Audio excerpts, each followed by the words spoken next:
Hi, everybody, and welcome to the chapter on social learning theories, starring Albert Bandura and co-starring Julian Rotter and Walter Mischel.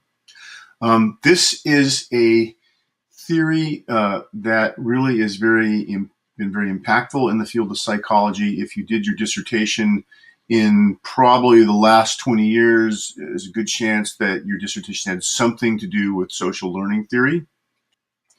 What's innovative about social learning theory is it took the rather mechanistic theories of behaviorism and added in the agency of the person. In other words, it adds a cognitive component, a self component, if you will, where there's a person who is performing the behavior. And that really makes it very radical, and it also makes it unacceptable to some degree to the hardcore behaviorists. Nevertheless, social learning theory is quite scientifically rigorous, with lots of careful experiments being used. These experiments are distinguished from behaviorism in that they involve human beings and they involve situations that humans are likely to find in their own lives. And so this makes social learning theory very relevant for people in general. I actually like social learning theory quite a bit. In fact, my first doctoral dissertation used a social learning theory model to look at how older people do health promoting behaviors. And it's a good example of how social learning theory can be used in a sort of real world useful way. We use many of Bandura's constructs in our study. And this is a paper that's derived from my dissertation. Bandura's had a very successful career, and he's been doing this for a long time. He had trained at the University of Iowa for his graduate program and did some clinical work, which is important because later on, a lot of his social learning theory stuff gets applied in a clinical setting. Bandura eventually becomes a professor at Stanford, where he starts doing experiments on social aggression. Bandura defines human agency as the ability to act and make things happen. So by an agentic perspective, what we're really saying here is that Bandura is saying that the person is no longer just behavior, but is the originator of that behavior. In other words, the person, the self, if you want to use the S word, that actually interacts with the environment. Our ability to behave in a purposeful way involves these four things: intentionality, forethought, self-reactiveness, and self-reflectiveness. Intentionality enables us to behave purposefully. In other words, we have a relationship with something outside ourselves, and it has a relationship with us, and we're involved in that. And that's actually an idea that comes up very prominently in phenomenology, which we'll talk about later. Forethought allows us to anticipate our outcomes of our behavior. And self-reactiveness allows us to behave in ways that give us satisfaction and avoid behaviors that give us negative sorts of things. And self-reflectiveness is the ability to reflect on our thoughts and behaviors and to make changes to our behavior in the future. Let's examine Bandura's idea of triadic reciprocal causation. If we were to look at this diagram and get rid of the personal affective biological determinants on the top, you'd essentially have Skinnerian behaviorism. Bandura adds in the personal affective and biological determinants, and the idea here is that all these things interact with each other in a reciprocal, interlocking sort of a way. What Bandura is introducing here is a cognitive component. The idea is that while we were behaving, we were also thinking about what we're doing, and this also then is also affected by the environment that we're in. So because we are doing this, we are basically to some degree reinforcing ourselves. And this is a very interesting concept, which leads Bandura to the idea of learning through observation. And the idea here is that people can observe by learning, and this can be either done intentionally, they're intentionally observing, or they're accidentally observing things. And he gives the example of learning to speak, that young children learn to speak by basically hearing the speech of others and then extracting the grammatical rules from that. If children had to learn to speak through sort of classical conditioning a la B.F. Skinner, it seems very unlikely they could actually learn how to talk. And so this idea where they're learning through observing, in this case, observing through hearing different things, and then being able to extract the rules of language from that is really the sort of idea here that Bandura is postulating. Now, the idea too is that learning through observation can take two forms.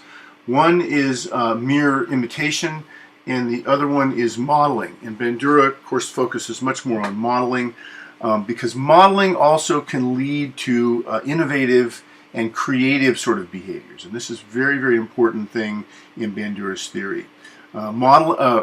Imitation is just mimicking, and modeling is matching the structure or style of the behavior. And so it goes a little bit more deeply into it. Okay? Of course, Bandura's most famous study involved using the Bobo doll. This was a large inflated plastic doll. It was about 4 feet tall, and then what happened was he took little kids, preschool age kids, and they looked at an adult playing with the doll. The adult was slugging the doll and beating it up, doing these things, and then you'd be shouting at it, you know, gonna hit it, sock it in the nose. What happened was there was another group of children who did not see the adult playing with the doll aggressively. And later, when the children in the experimental group were given the opportunity to play with the Bobo doll themselves, they tended to model the behavior that they saw and treat the doll in an aggressive fashion. Here you can see a short clip of the Bobo doll experiment with Bandura talking about it a little bit.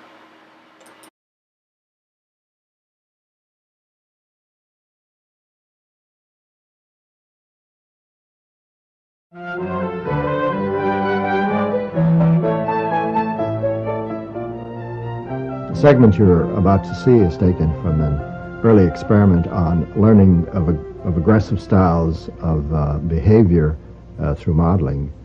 Children watched a filmed adult perform novel aggressive acts toward a inflated doll, and the physical aggression was accompanied by novel hostile remarks.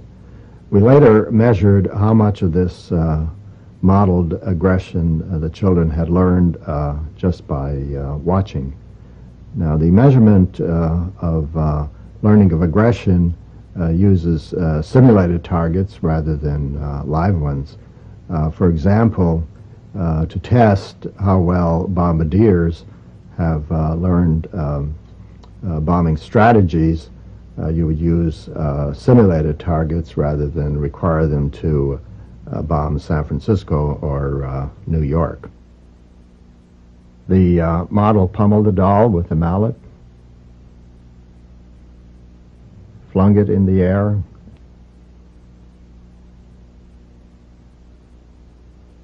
kicked it repeatedly,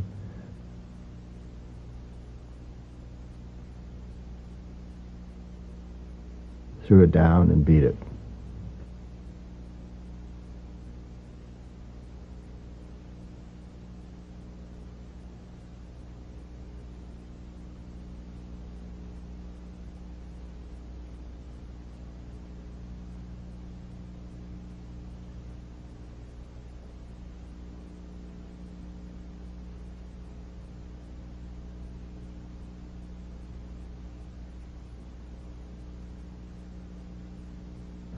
It was once widely believed that seeing others vent aggression would drain the viewer's aggressive drive.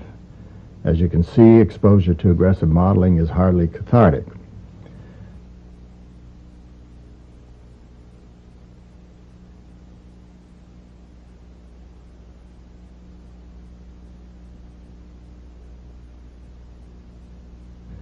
Exposure to aggressive modeling increased attraction to guns, even though it was never modeled. Guns had less appeal to children who had no exposure to the aggressive modeling. The children also picked up the novel hostile language.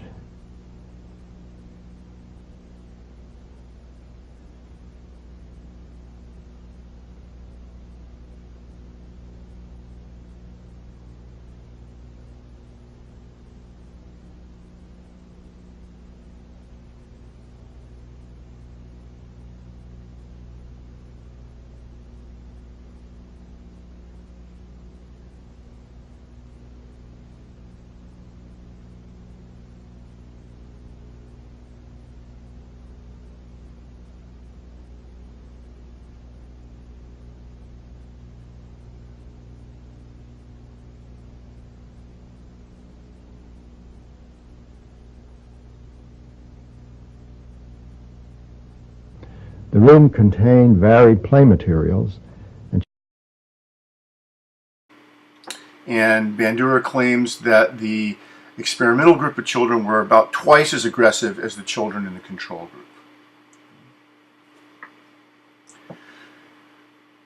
So Bandura did a number of these kind of studies, and through these studies they determined three factors that influence modeling. The characteristics of the model. This is very important because we're more likely to be influenced by someone who is similar to us than by someone who is different. And this is a very interesting idea.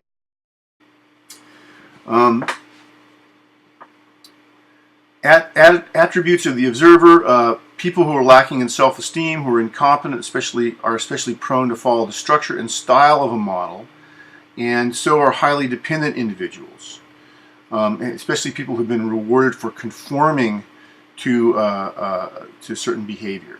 Okay? A motivated individual will emulate a model in order to master described behavior. That's an important difference. The third one is reward consequences associated with behavior. Participants are more likely to emulate a behavior if they believe such actions will lead to positive short or long-term results. And Bandura believes that this variable is stronger than the other ones, and this would probably put him in agreement with most of behaviorists.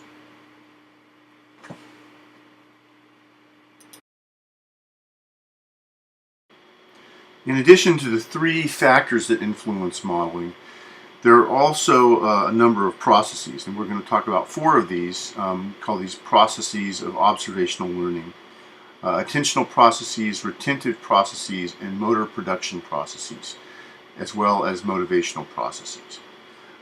These are important because these processes cover the development of observational learning. And the idea here is that learning through observation is not just a simple matter of somebody imitating what they're observing, but they actually are active when they're doing this, and they're using judgment, and they're constructing and putting things together. And so these qualities of the processes are very important. And we start with attentional processes, and this has a lot to do with the characteristics of the model, the nature of the activity, and the nature of the subject. Some models are more noticeable than others, and some are more readily copied by specific groups of people. For instance, charismatic models command considerable attention. If you think about what we like to watch in our popular media, we tend to like actors who are charismatic to some degree. Those movies who have charismatic actors tend to do better than ones that don't. In fact, you probably don't see movies that don't have too many charismatic actors. In fact, they don't last too long, or they don't get made. On the other hand, persons with low interpersonal attractiveness tend to be ignored, which is why I attribute most of my class not listening to anything that I say in my lectures. The people whom one regularly associates with limit and also can structure the kind of activities and behaviors that one will observe. And the book uses the example of the inner city, where you live in a place where there's a lot of hostile gang activity, and Bandura would claim that you're more likely to learn aggressive models of response than those people who are raised in a place where the interaction among people is more peaceful. And again, this has to do with some of the controversy about the television and internet, because now anybody can see anything, anywhere, over the internet or over the TV. And so, of course, we have lots more models available to us today than people have had in the past. If you were back in the 1800s, basically the models available to you were the people in your very small geographic area, as we're now, they're essentially unlimited. And so again, this makes this sort of attentional processes really quite important. Move on to retention processes. These also influence observational learning. When you observe someone's behavior without immediately performing the response, you have to represent it in some way in order to use it as a later guide for your actions. Okay, and so there's two types of symbols or representative systems that facilitate this retention: verbal and imaginal. And you can remember things by words themselves. remembering the words, or you can basically do this by a visual image. And the symbols may then be present to you when the actual stimulus is not. So this is the thing about human beings. What we have is big brains and big imaginations. We have language, and so you can symbolize the thing that you are observing, and then later on recall those symbols. And this is quite interesting. I personally am very interested in the imaginal part. This is the kind of dream work that I do as a clinician, involves this sort of imaginal process. And there's also a very interesting, people have written about the idea of mimetics, where we mimic things. And there's a very interesting book about this. I don't have time to get into it in this discussion, but you can think of a lot of traditional indigenous societies that use mimesis, the symbolization of something, of a model, and then the mimicking of that model to induce what they would consider to be sort of like magical powers, what we might consider to be sort of magical powers. It's very interesting, and this would fit in with this sort of retention process that Bandura is talking about. Then we have motor production processes. These are another part of observational learning. And this is where the individual converts the symbolic representation into appropriate actions. So you convert the symbols into behaviors. And this has to be carried out in time and space in the same way that the original behavior was. And successful motor production requires cognitive organization of the response, initiation of the response, monitoring of the response, and refinement of the response. And the skills we learn through observational learning are perfected slowly through trial and error. We imitate a behavior of a model and then seek to improve our approximations through adjustment and feedback. And the last one is motivational processes. These are also important. And we can talk about social learning theory, distinguishing between acquisition, what a person has learned and can do, and performance, what a person actually does. Anybody here who's been a musician or a dancer, you know that in practice with your teacher, practicing maybe playing a piece, you can play it perfectly, but when you get out in front of an audience, perhaps your performance is not as perfect as what you were doing in practice. It's very, very common. People do not enact everything that they learn. Okay, and there's a lot of reasons for that.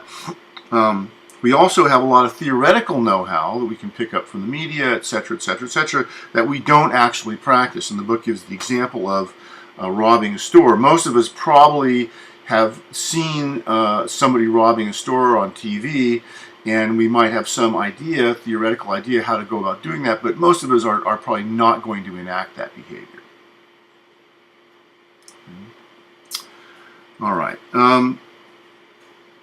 We also learn from the consequences of others' behavior. And again, Freud talked a lot about this, believe it or not. He wrote a wonderful paper called A Child is Being Beaten.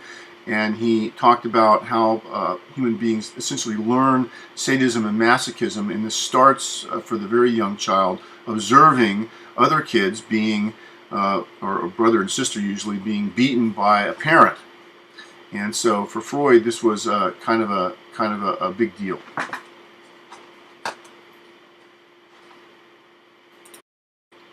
And again, we can think of this essentially as a form of self-reinforcement and self-regulation. So self-reinforcement and self-regulation have a lot to do with this. One thing that's important to consider is that no behavior occurs without sufficient incentive. So there has to be motivation to bring about the actual performance of the behavior. But this motivation also influences the attentional retention and motor processes as well. Okay? When we are not motivated to learn something, we do not pay attention, and so we choose to retain less information. Okay? Also, we're not willing to practice very much or very hard, and, or to engage in the kind of trial-error activities that are necessary for successful motor production. And again, if you're into sports or something, and you want to be a good baseball player, for instance, you got to do lots of trial and error. And if you're not interested in the sport, it doesn't hold much motivation for you. You're not likely to engage in the trial and error, because let's face it, trial and error is difficult and boring at the same time. So the motivation really must be there.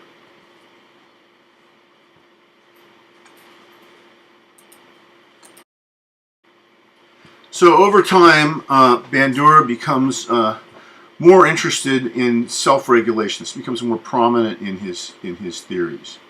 And he points out that almost any behavior can be learned without the direct experience of reinforcement. And here is where he really separates himself from the strict behaviorists. Okay?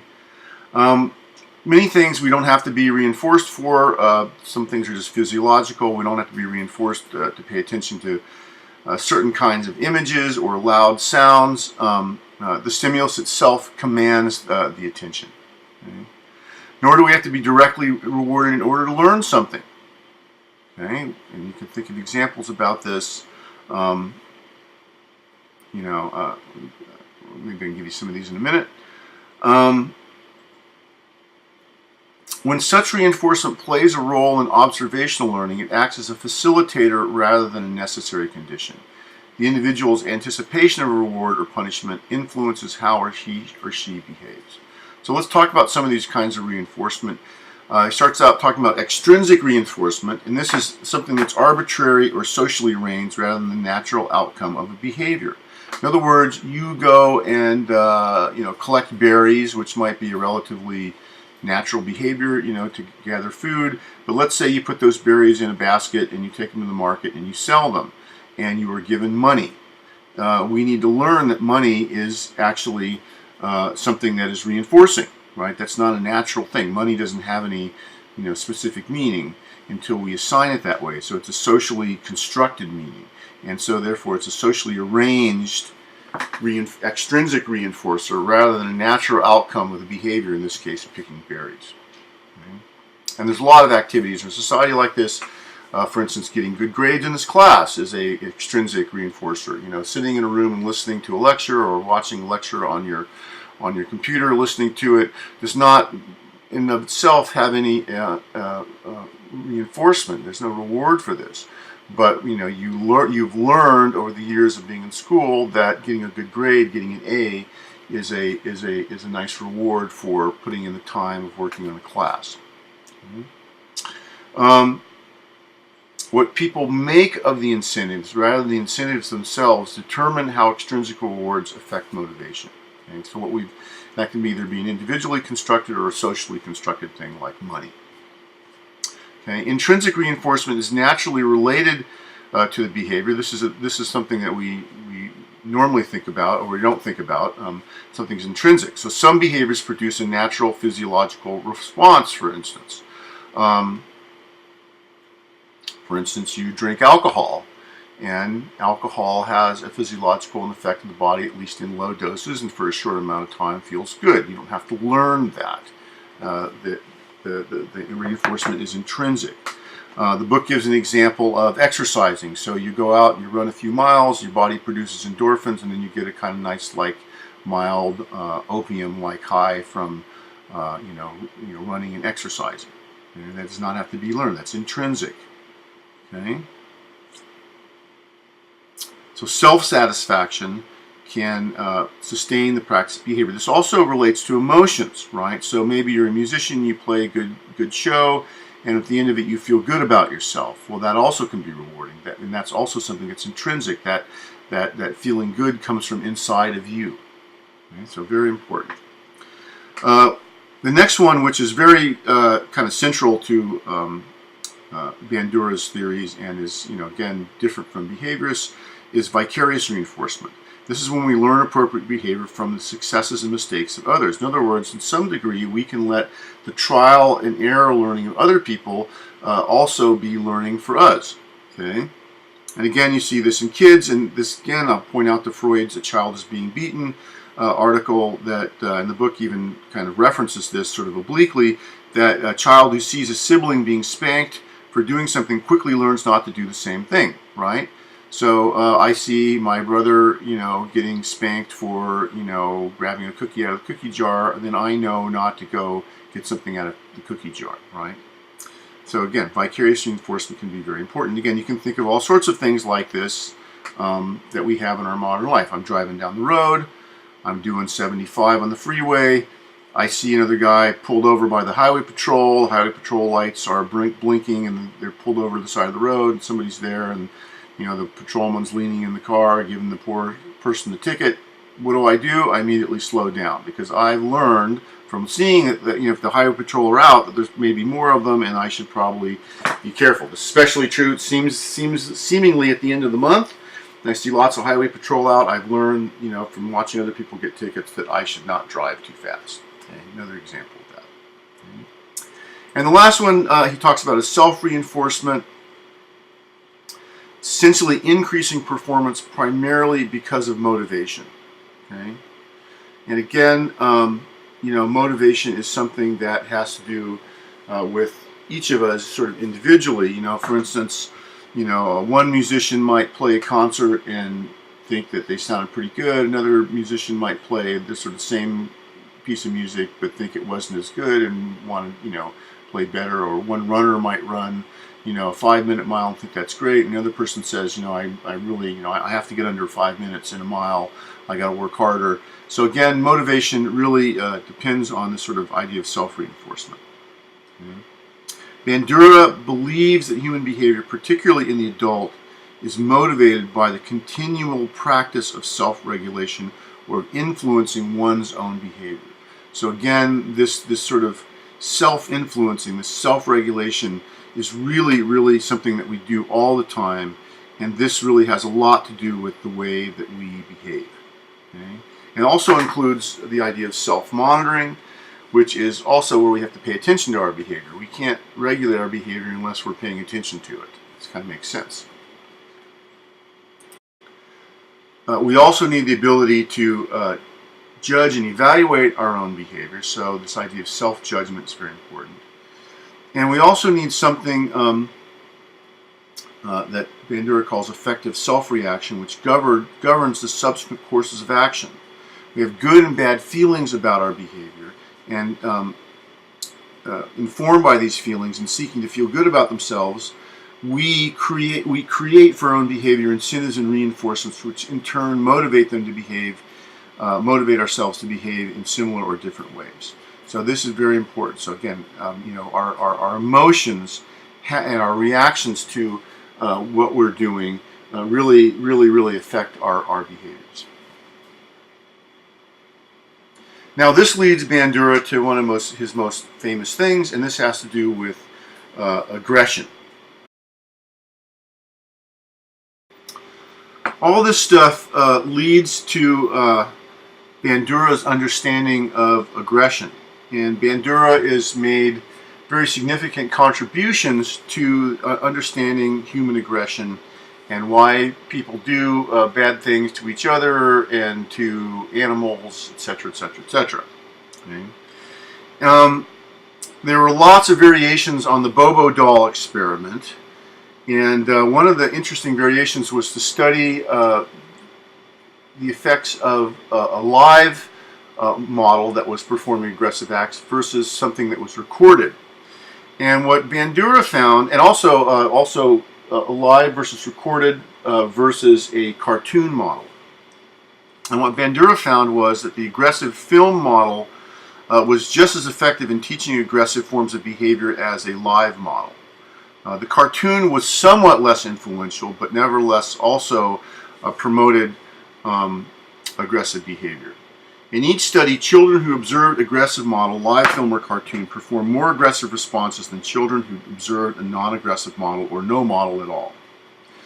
And so Bandura concluded, this is back in the 70s, he concluded that frequent exposure to aggression and violence on television encourages children to behave aggressively.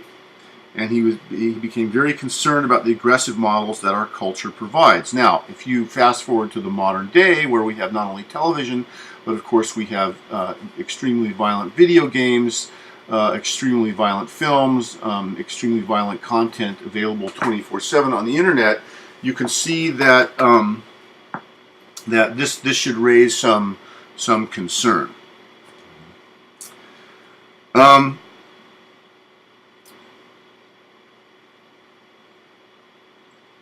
So no one really disputes that learning influences children's aggressive behavior, but Bandura has gone beyond a simplistic cause and effect relationship between viewing violence and violent behavior to a model of multi-causality.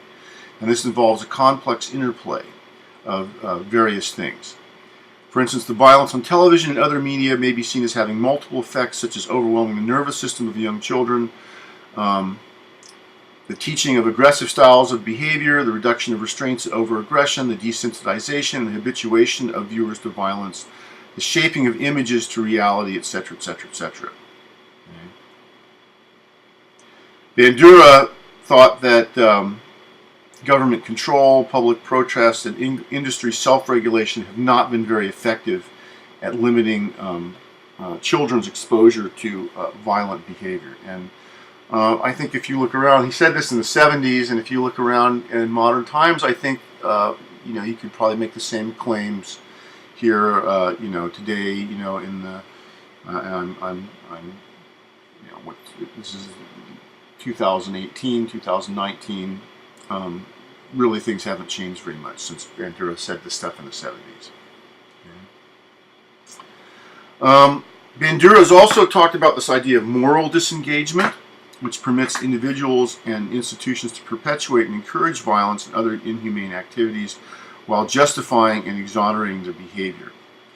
And he talked about this in the mid-1980s, and again here in 2019, this really hasn't changed very much. He developed a conceptual model that explored the levels of internal control that permit people to disengage from moral behavior. And this disengagement is very interesting because this is another area, I think, where there's some overlap with Freudian psychology. And you think of disengagement to some degree also, in my mind, might make sense as a defense mechanism, that we disengage from what we're doing as a defense mechanism. Social cognitive theory bases moral agency in a self-regulatory system in which one controls one's behavior by monitoring and evaluating it in terms of internal standards and situational circumstances. And again, Bandura also, I think very much like Freud, would say external sanctions from parents and others help control our behavior when we're children. And again, I think I talked earlier in the lecture on Freud about the development of the superego. This is what essentially Bandura is putting in other words. Through socialization, we develop moral standards and monitor our own actions. At various points in the self-regulatory process, however, moral self-sanctions can be selectively activated or disengaged. For instance, most people don't go around in society killing each other, but if you're in a battlefield fighting a war, you may disengage that moral sanction against killing and be okay with starting to kill other people. And actually, this has been written about. It's very interesting books on this subject, which I'll talk about in another class, but not so much this class. We can use euphemisms or agreeable labels to describe otherwise contemptible behavior. Genocide, for instance, becomes ethnic cleansing.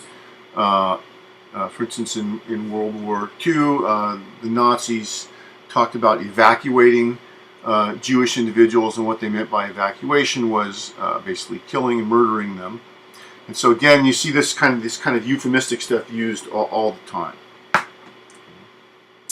You can also displace or diffuse responsibility, and this also helps to render questionable conduct more acceptable. And again, we have lots of examples of Nazis after the war saying, well, I was just following orders, or I was just a cog in the machine, just doing my little part. And the idea is that people can then perform these kind of violent acts on other people because they have diffused the responsibility for these acts, or displaced it onto somebody else. And as people who study genocide know, and this is one of the stages of genocide, it is easier to harm someone if you can dehumanize the individual or attribute some blame to the victim. So there's a lot of victim blaming going on. And you see this a lot. He mentions this in the book, that victims of rape are often portrayed as provoking the act, right? You'll often hear people say, well, she was asking for it, right?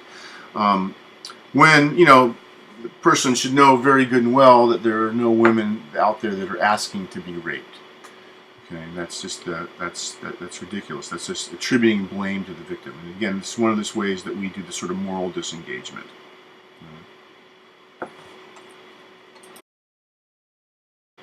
Now, moral disengagement is potentially much worse when it is performed by a high status individual. So somebody who has charisma, charm, somebody who's in the public eye, somebody that people look up to, somebody who's influential. And if an influential person uses their power for destructive and exploitive goals, then what they can do is inspire lots of people to these kind of morally reprehensible, destructive sorts of acts. And again, you can see this,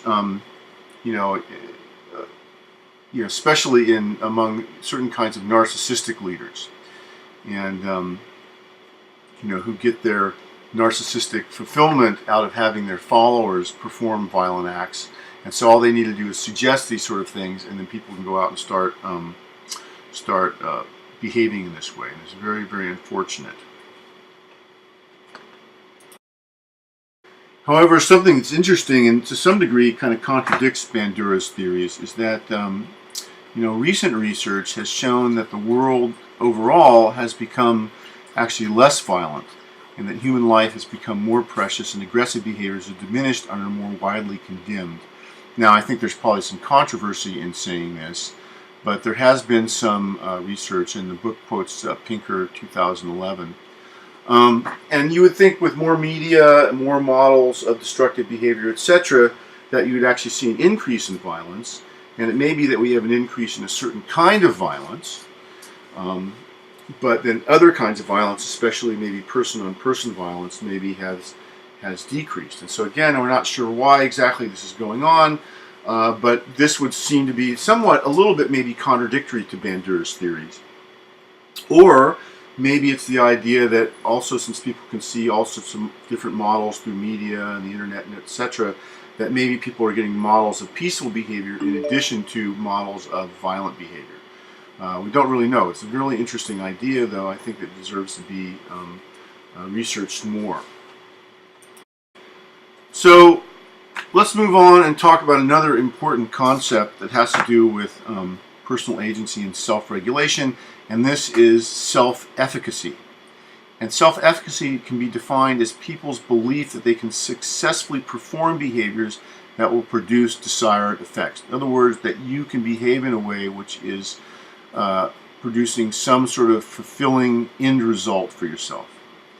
Now, efficacy beliefs work together with other social and cognitive determinants in enabling people to cope with their lives. And so it's very important that we do every day. If you didn't think that you could successfully do the things you need to do, during the day to get through your life, you probably wouldn't get out of bed in the morning. You'd stay curled up in a fetal position. So self-efficacy is something that, that you have a belief in yourself that you're able to do things.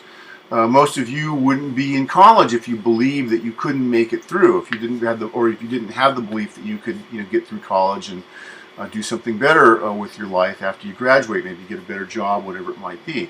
That is a form of self-efficacy. You have a belief in the efficacy of your ability to do something good for yourself. Okay? Now, self-efficacy is not to be confused with self-esteem, even though there's obviously a tremendous amount of overlap. Self-esteem entails judgments about your self-worth. Self-efficacy entails judgments about your personal capacity, what you're actually able to do. So an example of self-esteem is just thinking to yourself, well, I'm just a really crappy person. I'm just a really bad person. I'm not worth much. I don't really, I don't think much of myself. As where self-efficacy is thinking like, well, I can actually do something. I can actually get something done. Okay? I can actually, or maybe I can't get something done, if you want to use the negative example. So again, self-esteem is, wow, I think I'm worthy of having a college degree. Self-efficacy is, I have the ability to go to class and do the behaviors that will result in having a college degree. Okay? So it's important. Self-efficacy is a major component of social cognitive theory. It's a central role in governing our thoughts, motivations, and actions, influences factors such as the acquisition of knowledge, choice of activities, and levels of motivation. Perceived self-efficacy also has a generative capacity that activates and coordinates other cognitive, social, and emotional sub-skills. Okay. In order to do something well, we need both skill and efficacy beliefs. Okay. And I would also add, you also need to have self-esteem beliefs. People, for instance, know how to drive. Not all of them are successfully able to operate a car under extremely challenging and dangerous conditions. The belief in one's ability to drive does not necessarily coincide with one's actual proficiency.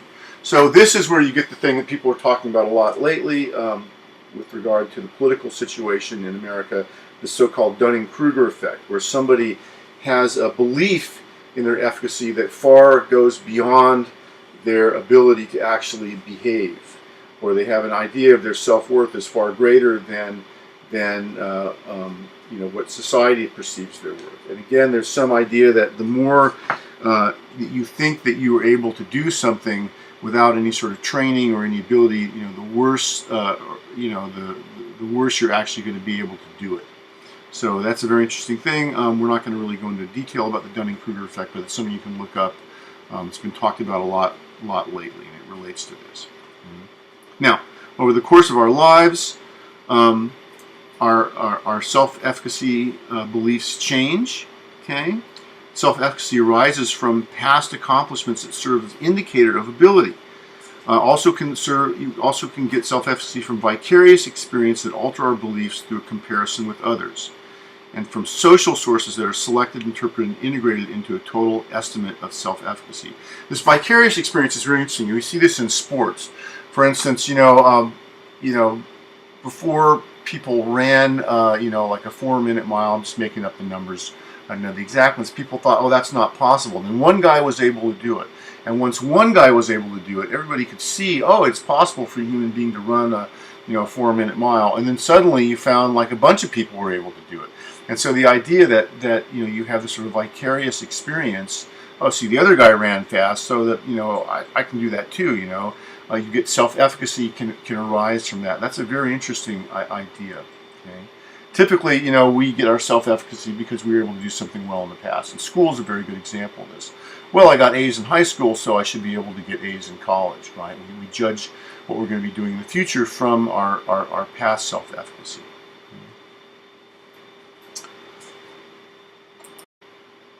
Now, as you might imagine, that self-efficacy beliefs can also be collective as well as individual. And again, the example of running the 4-minute mile, it's not just one person who realized they could do it. It was a whole group of people. Whole society realized that, human beings can run 4-minute miles, and they're able to do that. Collective efficacy, therefore, refers to a group's shared belief in its ability to organize and carry out actions that will lead to the fulfillment of certain group goals. So again, the running example is still an individual example. You can think of a group goal. For instance, the United States in the 1960s, we decided that we could, as a group, get together and organize ourselves and send a man into space.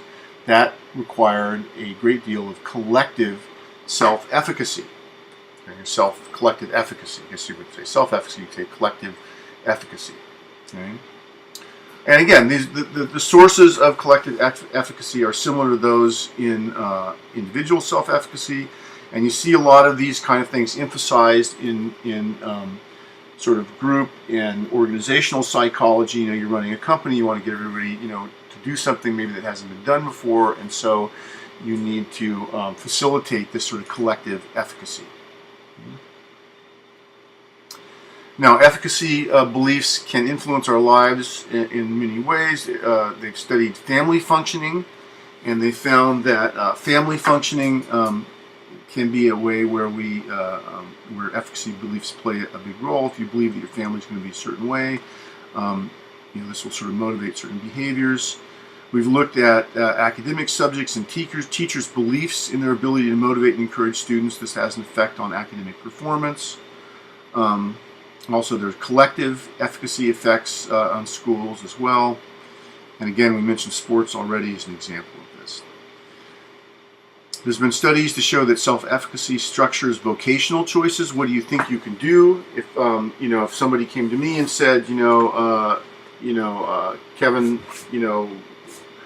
what are you going to do with your life? And I said to them, well, I think I am going to become a theoretical physicist, where I just do math equations all day, I would have to have certain belief based on past experiences, such as I took physics in college and I did really well, I'm really good at math, that would allow me to believe that. If I, took, English, I was an English major in college, I never took a math class, probably my self-efficacy is not going to lead me to become a theoretical physicist. A lot of us end up doing things for our vocation that we feel that we're good at, right? So, maybe I'm really good at writing, I'm an English major, I'm really good at writing, so I'm going to have some kind of career that has to do with writing, because that would fit in with my perceived self-efficacy.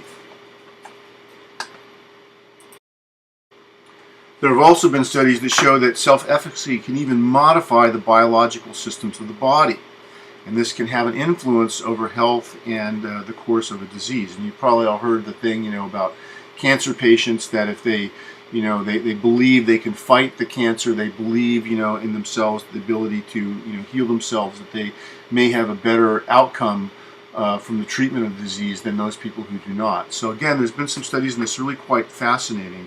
And the book talks about the 9 meta-analyses that have been done on looking at various aspects of bodily functioning, and how these ideas about self-efficacy can really influence them. So very, very important. One place where we see these kind of ideas really coming to the fore is in education, especially college education, and this has to do with empowering people. For instance, we have a lot of students who come into the psychology program, especially female students, who have a lack of self-efficacy about their ability to do quantitative analysis, especially statistics. And people come to the program and they believe that they cannot do statistics very well. And what we do is we train people in our program how to do statistics. You do a whole year-long course in research methods and statistics, and by the end of that, what we see is a lot of our students have really improved their self-efficacy, or improved their efficacious beliefs about their ability to do quantitative analysis. And we especially see this with women. Like, a lot of women seem to have been sort of taught during their childhood that they really shouldn't do math, or that women are not good at math. And they come to our program, they get exposed to doing these kinds of math problems and quantitative analyses and statistics, and they become good at these things through practice. And then what happens is their self-efficacy changes. They start to believe that they can do statistics and be good at these things. And we've had a number of women go through our program who came in absolutely phobic about quantitative analysis, and now finish our program, go into graduate school, and now even a few of them are making careers as quantitative researchers. And so this is a really good example of how changing self-efficacy beliefs can really empower people.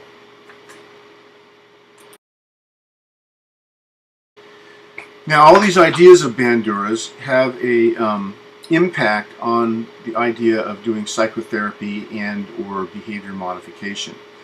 So if we think about behavior mod as a form of therapy, a way that people can change their behaviors, imagine now adding in sort of these social and cognitive components from Bandura's theory. Okay?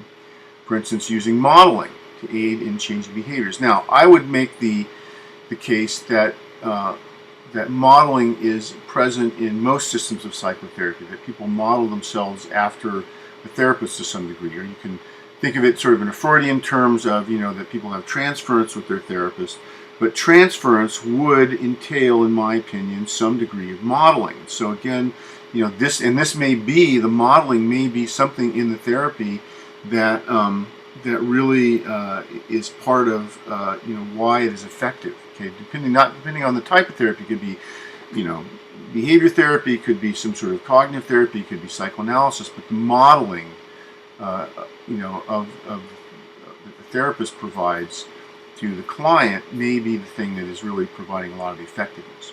Okay, so modeling has been used in and of itself. It's been used to reduce fears in children and results. You can teach domineering and hyper-aggressive children to be more cooperative. You can teach language skills to autistic children.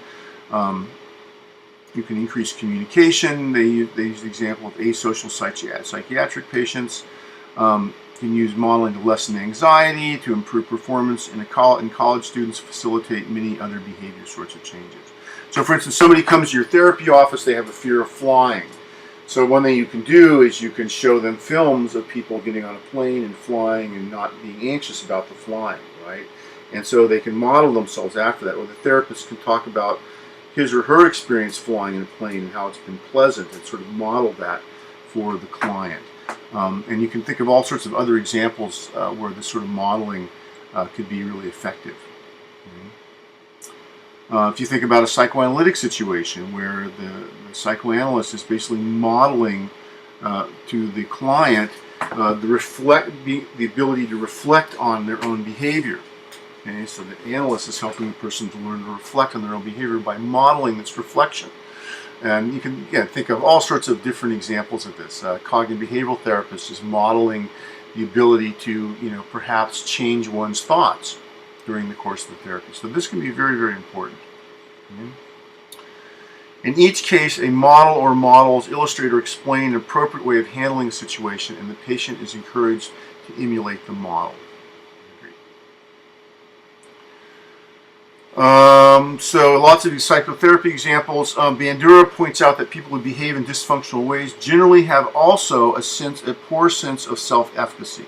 And so again, this is also really quite common. And again, here, self-esteem and self-efficacy, I'm going to say, from my opinion, there's a huge amount of overlap here, because somebody who has low self-esteem is probably not going to think that they are very self-efficacious. Not going to believe they're able to do things. So again, many forms of therapy will work on both of these sort of things simultaneously. And you can say, that it can kind of go both ways. If you can increase the self-efficacy of a person, if you can show them they can behave in an effective way, then their self-esteem goes up. If you can increase somebody's self-esteem so they feel better about themselves, they're more likely to be able to perform some certain kind of behavior better. So a lot of times, really, therapists will work on both of these sorts of things. Okay. All right.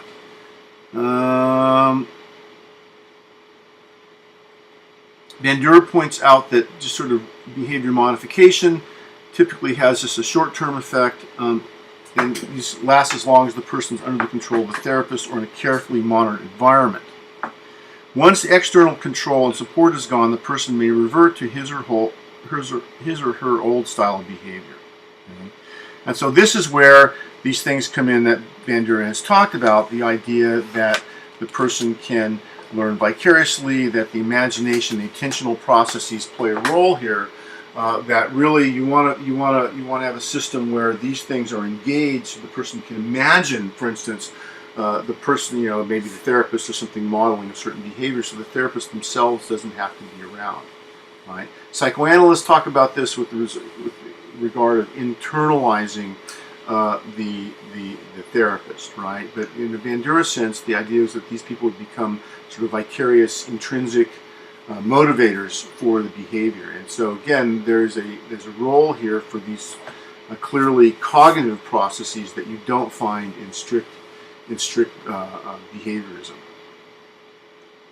Now, Bandura has also more recently come out and talked about how you can use modern technologies to help with these sort of behavior modification sorts of things. And he's talked about using computer feedback, and you can imagine that social media, many other things could be marshaled to provide these sort of modeling, positive modeling sort of things to help people make lifestyle choices. Also ways of people to increase their self-efficacy. One thing that way people are able to increase their self-efficacy is do something called gamification, where you're using game techniques and positive reinforcement to engage people and to solve problems. People can do this on the computer. They can build up their self-efficacy, and then through that change their behavior. And so this is a very interesting idea. Gamification is having some application in consumer settings, government, healthcare, business management, and other areas. So it's really quite fascinating. And the idea here that behavior modification, with the addition of these ideas, these essentially cognitive ideas, these social learning ideas, can increase rather than limit an individual's freedom of choice, freedom to do the kind of behaviors that are satisfying.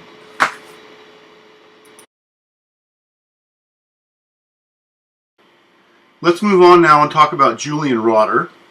And Julian Rotter is the person who came up with the concept of locus of control. And locus of control is to the extent to which a person believes that reinforcements are controlled by his or her own behavior or by people or outside forces such as luck or fate.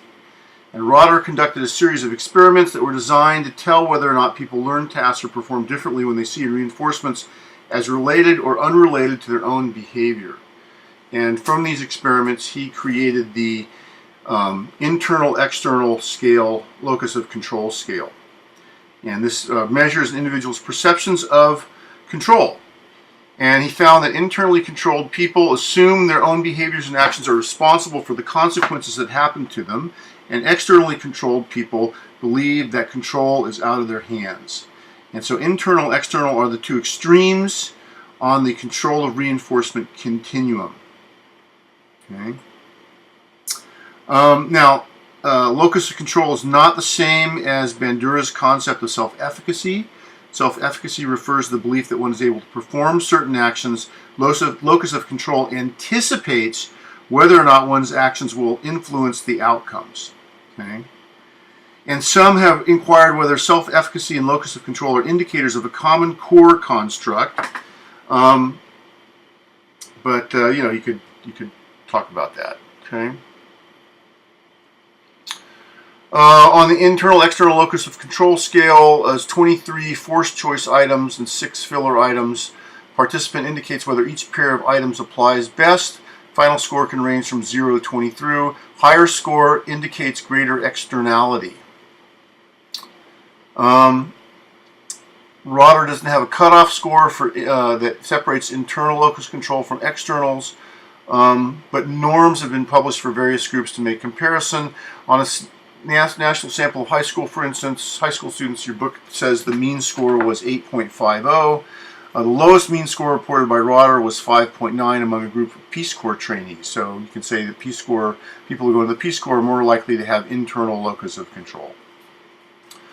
Okay, internality, internal locus of control supposedly increases with age. As children grow older, their locus of control tends to become more internal. Internality becomes stable in middle age and does not seem to diminish in old age, contrary to popular views of the elderly as dependent. Certain parental practices help foster a belief in internal control, warm, responsible, supportive conditions, and encouragement of independence. Several studies have shown internals are more perceptive and more ready to learn about their surroundings. They ask more questions and process information more efficiently than external people with external locus of control. They have greater mastery tendencies and better problem-solving abilities and more likelihood of achievement. And they learn faster how to cooperate. So basically, the research is showing is that more external locus of control is a bad thing and more internal locus of control is a good thing. So people with like high external locus of control basically just sort of go along with the program, attribute things that happen to them just to something they have no control over, and they tend to be not as happy. And they've seen this at work. People who have more internal locus control at their jobs tend to have much more job satisfaction, etc., etc., etc. People with internal locus control know more about political events that influence their lives. They tend to be a little more self-aware about their life situation. Okay. Internal locus of control appears to protect one against unquestioning submission to authority. Internal locus of control people are more resistant to influences from other people. They make more independent judgments and try harder to control the behaviors of others, which can be also to some degree a negative thing. But they do tend to assume responsibility for their own behavior and attribute responsibility to others. External locus of control people are more likely to be conformers, conform to whatever's going on, prefer not to have to make any decisions. External locus of control people tend to be more anxious and depressed as well as more vulnerable to stress. And that makes sense. If you don't have control over what's going on to you, that's going to be more stressful. They develop defensive strategies that invite failure along with coping with a task and using defensive strategies afterward to explain their failures. Okay, they can blame others, all sorts of things they can do. They attribute their lack of success to bad luck or difficulties of the task.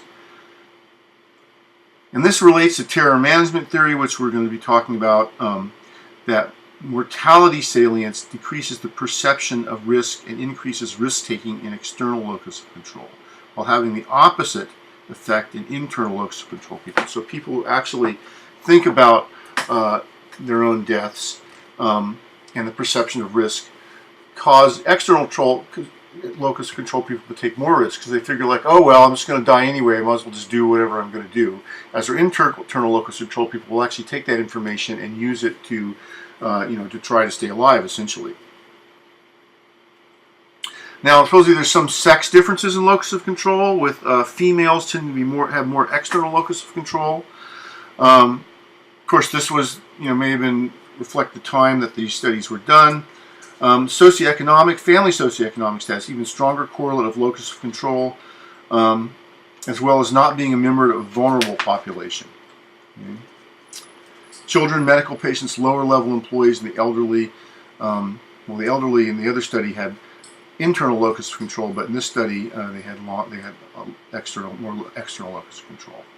Rotter believes that an extreme belief that either internal or external locus of control is unrealistic and unhealthy. He's hypothesized a curvilinear relationship between locus of control measures and assessments of maladjustment. So for Rotter, you want to be a little probably on the internal side, but not completely extremely over all the way on the internal side. You want to be completely 100% internal. You want to be somewhere mostly internal. Okay. Not everybody believes that. Most of the favorable characteristics, as I said, have been associated with internal locus of control. And it's been proposed that internal orientation is more conducive to a positive social adjustment and functioning. This contract seems to be durable in the field of psychology. It's had a major impact. If you've done a dissertation in the last 20 years, you may have had an internal-external locus of control scale as one of the things it uses to measure. I had that in my first dissertation, and so it's very, it's a very influential measure. Okay. Now, Rotter also had empirical observations about individual differences that led to a more general motivational theory. So internal-external locus of control leading to a more general motivation theory, in which something he called behavior potential, expectancy and reinforcement value, and the psychological situation that they're in are 4 variables that can be measured and related in a specific formula to predict a person's behavior in a given situation. Okay? Behavior potential refers to the likelihood that a particular response behavior will be given in a situation. Expectancy refers to the individual's subjective expectations about the outcome of the behavior. Reinforcement value refers to the importance or preference of a particular reinforcement for an individual. And the psychological situation refers to the psychological context in which an individual responds. Okay. So Rotter's work is continuing to still generate research. As I said, if you do anything in social learning theory or cognitive behavior theory, any sort of study, you're probably going to include a locus of control scale there. It's very, very important.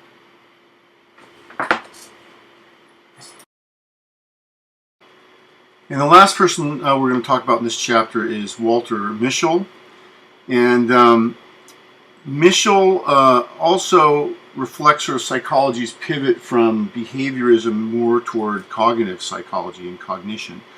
And Mischel initially emphasized behavioral specificity in his discussion of human behavior. Behavioral specificity, which is something that came up in the late 60s, means that an individual's behavior is influenced by a specific situation. And Mischel proposed that we behave consistently in the same manner in different situations only to the extent that these situations lead to similar consequences and have similar meanings for the person. When the consequences are different, we learn to discriminate among different situations and behave accordingly. Mm-hmm. And he talked about individuals having a stable but highly specific if-then situation behavior pattern that forms distinctive behavioral signatures in the personality. Okay. So if-then situation. So if you're in this situation, then this kind of thing happens. And this happens consistently when you do these things. Then that kind of pattern will persist over different situations. If different things happen in that pattern, then you'll behave differently given the different situation. Mischel collaborated with another guy named Yuichi Shoda and suggested a cognitive affective system personality called CAPS for short. Cognitive affective system of system theory of personality. And this theory considers both the stability of personality and the variability of behaviors across different situations. They view personality as a stable system that mediates the selection, construction, and processing of social information that generates social behavior. Individuals differ in their selection of situations to attend to, in their encoding of the situation, and their emotional responses to them. The differences interact with each other, mediating processes such as expectancy, behavioral scripts, and plans in determining behavior. Patterns of variability in behavior are not unwanted errors, but reflections of the same stable underlying personality. This system makes it possible to account for both unchanging qualities in an underlying personality and the expected variability of behavior across situations. So basically, in a nutshell, what this is saying is our behavior is stable, and it includes these sort of if-then scenarios. If we do certain things, we get certain responses. And these are stable when the responses are similar, but when the responses are different, we learn to do different things. We learn different outcomes of these things. So this, it kind of makes sense. I think there's some common sense to this, and you can think of a lot of situations where that would be kind of the same. Okay. They talk about one's behavioral signature being the personality consistencies found in distinctive and stable if-then patterns of variability across different situations. Okay. For instance, they were able to predict that children with strong aggressive tendencies would act more aggressively in certain high-stress situations than students with low aggressive tendencies, but that there would be little aggressive behavior from either group in specified low-stress situations. So that's kind of like, that seems to make sort of common sense. Okay, I think that's all I'm going to say about Mischel, except I did want to mention that he also talked about a biological basis for self-regulation and for delay of gratification. He did an early experiment on delay of gratification where preschoolers were offered 2 marshmallows instead of 1. This is a very famous experiment, and you can see all sorts of YouTube videos using this. There's a great YouTube video with this magician doing this with kids and then making marshmallows magically appear. It's quite hilarious. But this was the original marshmallow experiment, and they offered 2 marshmallows instead of 1 to the kids if they were able to wait 15 minutes before eating one of them in front of them. And they followed up and they looked at people in terms of long-term impulse control and the original subjects and neurological correlates of self-control. And they've even done MRI, magnetic imaging, resonant imaging studies to look at brain circuitry when subjects were asked to suppress responses to happy, neural, or fearful faces. So this kind of thing. Low delayers had less activity in the prefrontal cortex. So the idea is, if you're offered the marshmallow deal, you get one now, you can have one now, but if you wait, you can have 2. The people who have less activity in the frontal cortexes are more likely just to eat the 1 marshmallow now and not wait. So there's some idea of a brain correlate, especially frontal brain correlate, to being able to delay gratification. And again, that would make some sort of sense if you think about it neurologically. So I think we can summarize, Bandura's, Rotter's, and Mischel's theories in psychology and say these are very influential theories.